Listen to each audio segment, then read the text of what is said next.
இன்றைய நம்பிக்கையின் வார்த்தை, கர்த்தருக்கு பயப்படுதலே ஞானத்தின் ஆரம்பம். மூடர் ஞானத்தையும் போதகத்தையும் அசட்டை பண்ணுகிறார்கள். நீதிமொழிகள் அதிகாரம் 1 வசனம் 7. தானியேல் மற்றும் அவனது நண்பர்களான சாத்ராக், மேஷாக் மற்றும் ஆபேத்நேகோ ஆகியோரின் கதை கர்த்தருக்கு பயப்படுவதினால் கிடைக்கக்கூடிய ஞானத்துக்கு எடுத்துக்காட்டு.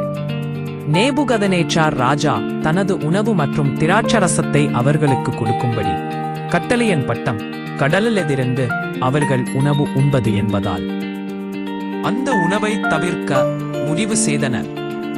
மாறாக தங்களுக்கு பருப்பு முதலான மரக்கறிகளையும் குடிக்க தண்ணீரையும் தருமாறு பிரதானிகளின் தலைவனிடம் கேட்டுக்கொண்டனர்.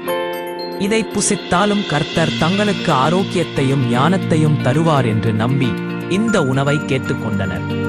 கர்த்தர் அவர்களுடைய விசுவாசத்தை அங்கீகரித்து அவர்களுக்கு சரீரத்தில் புஷ்டியையும் சகல எழுத்திலும் ஞானத்திலும் அறிவையும் சாமர்த்தியத்தையும் கொடுத்தார். தானியேலும் அவனது நண்பர்களும் ஞானத்தில் மற்ற அனைவரையும் விட சிறந்து விளங்கினர். பாபிலோனிய ஞானிகளை கூட மிஞ்சினார்கள். பிரதிபலிப்புக்கான கேள்விகள். தானியேல் மற்றும் அவனது நண்பர்களுக்கு கிடைத்த கர்த்தரின் ஆசீர்வாதத்தை கருத்தில் கொண்டு பகுப்பாய்வு செய்யுங்கள். தானியேல் மற்றும் அவனது நண்பர்களின் சூழ்நிலையில் நீங்கள் இருந்தால் என்ன செய்வீர்கள்? உங்கள் உண்மைத்தன்மையும் மேன்மையும் எவ்வாறு கர்த்தருக்கு மகிமையை கொண்டு வந்து இந்த உலகில் எவ்வாறு ஒரு நல்ல மாற்றத்தை ஏற்படுத்தலாம்? கர்த்தருக்கு பயப்படுவது எப்படி திறமைகளையும் ஞானத்தையும் தரும் என்றும் இறுதியில் அது கர்த்தருக்கு மகிமையை கொண்டு வந்து அவரை கனம் பண்ணுகிறவர்களுக்கு பயனளிக்கும் என்பதையும் இந்த கதை எடுத்து காட்டுகிறது. எல்லாவற்றிற்கும் மேலாக கர்த்தருக்கு பயந்து பரிசுத்தமான வாழ்க்கை வாழுங்கள்.